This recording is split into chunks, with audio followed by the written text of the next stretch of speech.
ভাই ওয়ালাইকুম সালাম ভাই। ভাই কেমন আছেন? আলহামদুলিল্লাহ ভালো আছি, আপনাদের দোয়া। আপনি ভালো আছেন? জি আলহামদুলিল্লাহ ভালো আছি।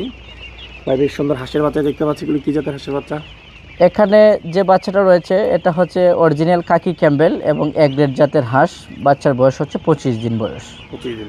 জি, এখানে কতগুলো হাঁসের বাচ্চা রয়েছে? এখানে হাঁস রয়েছে প্রায় আপনার 1600 পিস। 1600 পিস। জি, আচ্ছা আচ্ছা।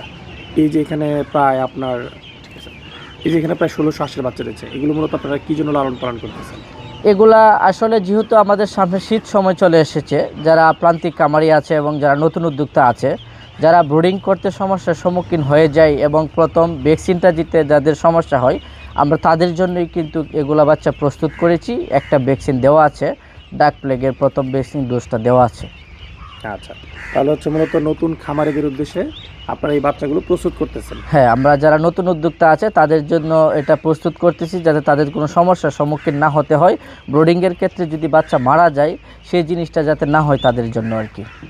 আচ্ছা, এই হাঁসের বাচ্চাগুলোকে আপনারা কতদিন সময় নিয়ে ব্রিডিং করেছেন? এগুলা বাচ্চা একটা মূলত গরমকালে আপনার 12 থেকে 13 দিনের ভিতরে ব্রোডিং কমপ্লিট হয়ে থাকে সম্ভবত। আর এখন যেহেতু সামনে শীত সময় এবং অলরেডি কিন্তু এখন মোটামুটিভাবে শীত পড়ে গেছে, তো এই কারণে আমরা মূলত 15 থেকে 18 দিন পর্যন্ত এই বাচ্চাগুলোকে ব্রোডিং কমপ্লিট করে থাকি। আচ্ছা, এই 25 দিনের মধ্যে আপনারা একটা ভ্যাকসিন করেছেন? হ্যাঁ, 25 দিনের মধ্যে আমরা ডাক প্লেগ প্রথম যে ডোজটা এটা আমরা দিয়েছি 18 দিনের মাথায় আর কি। 18 দিন। জি। আচ্ছা, সামনে আর কি কি ভ্যাকসিন করা হবে এই হাঁসের বাচ্চাগুলোকে? সামনে এখানে যেগুলো বাচ্চা রয়েছে আপনার আরও 3টা ভ্যাকসিন করতে হবে। যেমন ধরেন ডাক প্লেগটা দিয়েছি আমরা 18 দিনের মাথায়, এরপরে ডাক প্লেগ দ্বিতীয় নাম্বার যে ডোজটা এটা দিতে হবে 45 দিনের মাথায়। এরপরে আপনার কলেরা ডোজ দিতে হবে, কলেরা ডোজের সময়টা হচ্ছে 60 দিনের মাথায় তৃতীয় নাম্বার ডোজটা, আর চতুর্থটা হচ্ছে আপনার 75 দিনের মাথায়। এইভাবে 4টা ভ্যাকসিন A to Z আমরা কমপ্লিট করব। আচ্ছা, 4টা ভ্যাকসিন করার পরে কি হাঁসগুলোকে আর কোনো ভ্যাকসিন করতে হবে না? আসলে বিষয়টা হচ্ছে রোগের যে বিষয়টা নিয়ে আপনি কথা বললেন, ভ্যাকসিন হয়ে গেলেই যে আপনার রোগ আসবে না এটা এমন কোনো কথা না। হয়তো অনেকেই বলে থাকেন, আমরা দীর্ঘদিন ধরে এই বিজনেস করতেছি, আপনারা জানেন এটা হচ্ছে আমাদের পৈতৃক ব্যবসা। আর এটা কিন্তু আমার বাপ চাচারাই করতেন, সেই সূত্র থেকে কিন্তু এটা আমি দেখাশোনা করতেছি 2008 সাল থেকে। তো এতে আমি যতটুকু বুঝলাম, আপনার ভ্যাকসিনটা করার পরে আপনার যে সমস্যাটা থাকে, বেশি যে ঝুঁকিপূর্ণতাটা থাকে, এটা ভ্যাকসিনটা করলে কোনো ধরনের সমস্যা হয় না। আর আপনার যে জায়গাটাতে রাখবেন, জায়গাটা পরিবেশ পরিচ্ছন্নতা এবং বাচ্চাগুলোকে আপনার ফলো রাখতে হবে, বাচ্চাগুলো কখন কোনো সমস্যা হচ্ছে কি না এবং স্বাভাবিক আছে কি না, এবং কন্টিনিউ ভিটামিন রয়েছে, গ্লুকোজ রয়েছে, এগুলা যাবতীয় যেগুলো মেডিসিন দিতে হয় সম্পূর্ণ একটু যদি দিয়ে রাখেন, তাহলে আশা করি কোনো ধরনের সমস্যা হবে না। আচ্ছা, এই হাঁসের বাচ্চাগুলোকে আপনারা এখন কী খাবার দিচ্ছেন? আমরা বর্তমানে এই বাচ্চাগুলাকে খাবার দিচ্ছি ধান আর হচ্ছে ফিট। যেহেতু 25 দিন হয়ে গেছে, এই কারণে সে ধান খাইতে পারতেছে, ফিট খাইতে পারতেছে, অথবা হাওরেও যদি আমরা ছাড়ি অথবা পুকুরেও যদি আমরা ছাড়ি, তারা সেখানে থাকে এবং নড়াচড়া করে, পানিতে ডুবাডুবি করে, অথবা যদি কিছু শামুক পায় তারা শামুকগুলাও খায় আর কি। আচ্ছা, কাকি ক্যাম্বেল হাঁসগুলো কতদিন বয়সে ডিম দিয়ে থাকে? মূলত আমরা যেটা জানি এবং আমাদের যে অভিজ্ঞতা থেকে আমরা বুঝতেছি, একটা কাকি ক্যাম্বেল হাঁস অরিজিনালি এ গ্রেড যে হাঁসটা, ওইটা কিন্তু মূলত আপনার 5 মাস থেকেই শুরু করে দেয় ডিম পাড়া। হয়তো অনেকেই বলে দেয় যে 3.5 মাস 4 মাসে হাঁস ডিম চলে আসে, আসলে এটা সম্পূর্ণ মিথ্যা কথা। কখনোই 4 মাস 3.5 মাসে হাঁস ডিম আসে না। একটা প্রাপ্তবয়স্ক হাঁস হইতে যেমন সময় লাগে, তার মডেলিটি একটা ওয়াইট, সেই জিনিসটারও একটা ব্যাপার স্যাপার আছে। তো সেক্ষেত্রে আপনার মিনিমাম 5 মাস সময় লাগবে, 5 মাস পরে সেটা ডিম পাড়া শুরু করে দিবে।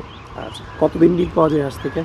আমরা যতটুকু জানি দেখা যায় কাকি ক্যাম্বেল জাতের হাঁসটা বাৎসরিক 280 থেকে 300 পিস ডিম দিয়ে থাকে। এর মধ্যে আপনার কিছু সময় ডিম দেয়, যখন পশমটা চেঞ্জ করে তখন ডিমের পার্সেন্টেজটা কমে যায়, তখন সামথিং ডিম দিয়ে থাকে। তবে আমরা গড় হিসাব যদি করি 300 পিস আমরা বাৎসরিক সেই হাঁস থেকে ডিম পাওয়ার আমরা আইডিয়া একটা রাখি আর কি। আচ্ছা, এখানে যে হাঁসের বাচ্চাগুলো দেখতেছি, এগুলো কি সব অর্ডার কিন্তু হাঁসের বাচ্চা নাকি? এখানে কিছু সামথিং অর্ডার দেওয়া আছে, অল্প কিছু, আর কিছু আমরা তৈরি করতেছি নতুন খামারিদের জন্য, এবং যারা এরকম ব্রোডিং কমপ্লিট এবং 1 মাস অথবা 25 দিন বয়সের বাচ্চা নিতে চাই, আমরা তাদের জন্যই কিন্তু আমরা প্রস্তুত করেছি। আচ্ছা, 1 মাস বয়সী হাঁসের বাচ্চাগুলো আপনারা কত করে বিক্রি করতেছেন? বর্তমান বাজারে দেখা যায়, এখন যেহেতু শীতকাল চলে আসছে, ওটা বাজার অনেক সময় উঠানামা বসা করে, এটা হচ্ছে কাঁচা বাজার। যেমন ধরেন অনেক সময় দেখা যায় আপনার বাজার বাড়তি থাকে, অনেক সময় বাজার কম থাকে। তো এখন বর্তমান বাজারে অরিজিনাল কাকি ক্যাম্বেল এবং এ গ্রেড যেটাকে ডিমের রাজা বলা হয়, এটা বিক্রি হচ্ছে 35 টাকা পার পিস। 35 টাকা পার পিস? হ্যাঁ, 35 টাকা পার পিস। যেটা জিরো বাচ্চা? জিরো বাচ্চা, একদিন বয়সের বাচ্চা আর কি। আচ্ছা, 1 মাস বয়সের বাচ্চাগুলো? আর 1 মাস বয়সের বাচ্চাটা আমরা বর্তমান প্রাইস দিচ্ছি 120 টাকা পার পিস। যেটা একটা ভ্যাকসিন কমপ্লিট? হ্যাঁ, একটা ভ্যাকসিন যেটা কমপ্লিট করা ডাক প্লেগ, এটা 120 টাকা পার পিস বর্তমানে আমরা বেচাকেনা করতেছি। আচ্ছা, এই যে আপনি বললেন যে অরিজিনাল খাকি ক্যাম্বেলের বাচ্চা এবং এ গ্রেডের বাচ্চা, এ গ্রেডের বাচ্চা এবং অরিজিনাল খাকি ক্যাম্বেলের বাচ্চা চেনার উপায় কি? এখানে আপনি যে প্রশ্নটা করছেন, আপনাকে অসংখ্য ধন্যবাদ। কারণ অনেকে এই প্রশ্নটা করে থাকে আমাদেরকে মোবাইলের মাধ্যমে, যে আপনারা অরিজিনাল বলতে এবং গ্রেড বলতে আপনারা কোনটা বোঝাতে চাচ্ছেন, এই প্রশ্নটা অনেকেই করে থাকে। তো সেক্ষেত্রে আমি আপনাকে আজকে ধারণা দিব এবং আমার দর্শককে ধারণা দিব কিভাবে আপনারা চিনবেন যে অরিজিনাল কাকি ক্যাম্বেল এবং এ গ্রেডের বাচ্চা। আমি প্রথম ধারণাটা আপনাদেরকে দিচ্ছি। এ গ্রেডের বাচ্চাটা যখন আপনারা বাছাই করবেন, আপনারা জানেন যে বর্তমানে কিন্তু বাংলাদেশে হাঁসের চাহিদা অনেক বেশি। বর্তমানে 7,500 কোটি কিন্তু বাংলাদেশে হাঁস লালন পালন হচ্ছে। এর চেয়েও বেশি হকারের মাধ্যমে কিন্তু বাচ্চা বিক্রি হয়। তো হকারে যে আপনাদের এলাকাতে যারা হকাররা বিক্রি করে, অথবা দেখবেন হাটে বাজারে এই ধরনের জায়গায় যারা গ্রামে গ্রামে বিক্রি করে, তাদেরকে কিন্তু আমরা বাছাই করে বাচ্চাটা বের হওয়ার পরে 3টা ভাগে বিভক্ত হয়। একটা হচ্ছে এ গ্রেড, একটা হচ্ছে বি গ্রেড, আর একটা হচ্ছে সি গ্রেড। আমি আরেকটু সুন্দর করে দেখাতে পারতাম, যদি আমার জিরো বাচ্চারা এখানে থাকতো তাহলে আরেকটু আমি প্র্যাকটিক্যালি দেখাই দিতে পারতাম। তবে আমি আপনাদেরকে এটাই বলতে চাই, আপনারা বুঝবেন কবে হবে যে আপনি যখন বাচ্চাটা বের হবে আপনার হেচিং থেকে, বের হওয়ার পরে যেটা নাভি শুকাবে না এবং আপনার ঠ্যাংগুলা মোটা থাকবে এবং গাটা বেঁকা থাকবে এবং আপনার লোলাবরও থাকবে, এই জিনিসটা আপনার বুঝে নিতে হবে। এটা হচ্ছে সি গ্রেড। মানে এটা যদি কোনো খামারি নেয় তাহলে সে কখনোই খামারটাকে স্বাবলম্বী করতে পারবে না এবং সে কখনোই লাভবান হতে পারবে না। কারণ দেখা গেল 100% আপনি যদি বাচ্চা ওঠান, 60% বাচ্চা আপনার কিন্তু মারা যাবে সি গ্রেডের যদি ওঠান। তো সেক্ষেত্রে তো খামারির জন্য লস। তে আর ব্রিগেডের যে বিষয়টা, সি গ্রেডের বাচ্চাটা কিন্তু এগুলা আমরা হকার দিয়েও বিক্রি করাই না, এটা শুধু আমরা ডাস্টবিনে ফেলে দিই অথবা মাটিতে আমরা পুঁতে দিই, এগুলা দিয়ে কোনো কাজ হয় না। আর যদি ব্রিগেডের বাচ্চাটা, সেটা আপনার বুঝতে হবে, যেটা এ গ্রেড থেকে বাছাই করে বড় বড় বাচ্চাটা আমরা রাখবো কামারিদের জন্য এবং সুস্থ সবল, কোনো লুলা ল্যাংরা আতর থাকবে না, এটা হচ্ছে এ গ্রেডের বাচ্চা। আর সি গ্রেডের বাচ্চাটা সাইজে ছোটো থাকবে এবং বাচ্চাটা কোয়ালিটিটাও তেমন বেশি একটা সুবিধা হবে না, এটা বুঝে নিতে হবে যে এটা হচ্ছে সি গ্রেডের বাচ্চা। আচ্ছা, যদি কেউ আমার কোনো ঠিক আছে, আমার কোনো খামারি ভাই যদি আপনার কাছ থেকে এ গ্রেডের বাচ্চা সংগ্রহ করতে চায়, কীভাবে সংগ্রহ করতে পারবে? আপনারা যারা এ গ্রেডের বাচ্চা নিতে চান, আপনারা জানেন যে বিসমিল্লাহ হাঁসের খামার অ্যান্ড হ্যাচারি কিন্তু একটি সুনামধন্য প্রতিষ্ঠান। তাছাড়া কিন্তু দীর্ঘদিন ধরেই কিন্তু আমরা এই বিজনেসের সাথে জড়িত।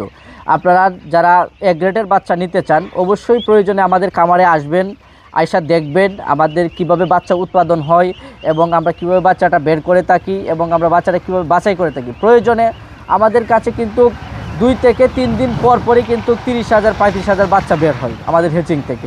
প্রয়োজনে ধরেন আপনি যদি 1,000 বাচ্চা নেন, প্রয়োজনে 10,000 বাচ্চা থেকে 22 আমরা আপনাকে এ গ্রেডের বাচ্চা দিব। এই জিনিসটা আপনারা বিশ্বাস রাখতে পারেন আমাদের কাছে। আপনি যদি নতুন উদ্যোক্তা হয়ে থাকেন, যদি আপনি বাচ্চা দিয়ে শুরু করতে চান, আমরা আপনাকে সুস্থ সবল এবং এ গ্রেডের বাচ্চাটাই আমরা আপনাদেরকে দিব। ঠিক আছে। আচ্ছা আলী, সঙ্গে আপনার সাথে কথা বলে খুবই ভালো লাগলো। সমাজের জন্য অসংখ্য ধন্যবাদ, ভালো থাকবেন। ওকে, ঠিক আছে, ধন্যবাদ আপনাকে, অসংখ্য ধন্যবাদ।